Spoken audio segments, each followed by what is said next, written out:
లెంటులోని 16వ రోజుకు నేను మీకు స్వాగతం తెలియజేస్తున్నాను. ఈరోజు మన పాఠం ఏమిటంటే ది కాస్ట్ ఆఫ్ డిసైపుల్షిప్, అంటే శిష్యరికానికి ఖర్చు అనే మాట. సో దేవుని వాక్యాన్ని చదువుదాం. లూకా సువార్త 9వ అధ్యాయము 23-24 వచనాలు మనం చదువుదాం. మరియు ఆయన అందరితో ఇట్లనెను, ఎవడైనను నన్ను వెంబడింపగోరిన ఎడల తన్ను తాను ఉపేక్షించుకొని ప్రతిదినము తన సిలువను ఎత్తుకొని నన్ను వెంబడింపవలను. తన ప్రాణమును రక్షించుకొనగోరువాడు దానిని పోగొట్టుకొనును, నా నిమిత్తమై తన ప్రాణమును పోగొట్టుకునేవాడు దానిని రక్షించుకొనును. సో మరి ఈరోజు మన పాఠం ది కాస్ట్ ఆఫ్ డిసైపుల్షిప్.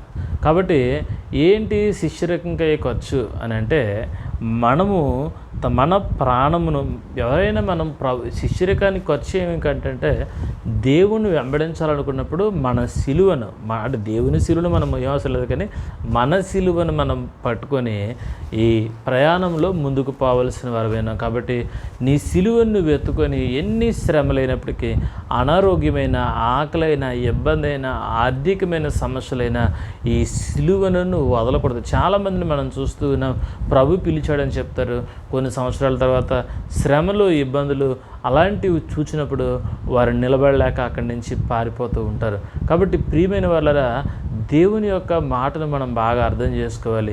ఏంటి అని అంటే, ప్రభువు యొక్క శిష్యులుగా ఎలా ఉండాలి అంటే, అది శ్రమైన, హింసైన, కరువైన, ఉపద్రవమైన, ఉన్నవైనా, రాబోయినవైనా, ఇక ఏమైపోయినప్పటికీ ప్రభువుని విడిచిపెట్టకుండా ఉండాలి. అదే శిష్యత్వానికి మనం ఇచ్చే ఖర్చు. కాబట్టి ఈ శిష్యత్వంలో ఉన్న మనము ఒకవేళ నీ ప్రాణాన్ని కనుక నువ్వు కాపాడుకున్నట్లయితే దాన్ని పోగొట్టుకుంటావు. ఒకవేళ నీ ప్రాణాన్ని పోగొట్టుకోవడానికైనా దేవుని పనికి నువ్వు వెనకాడకుండా పనిచేస్తే నీ ప్రాణాన్ని నువ్వు దక్కించుకుంటావు. కాబట్టి ఈ లెంట్లో 16వ రోజు దేవుని వాక్యాన్ని వింటున్న వాళ్ళరా, నిజమైన శిష్యరికం చేయండి దేవుని దగ్గర.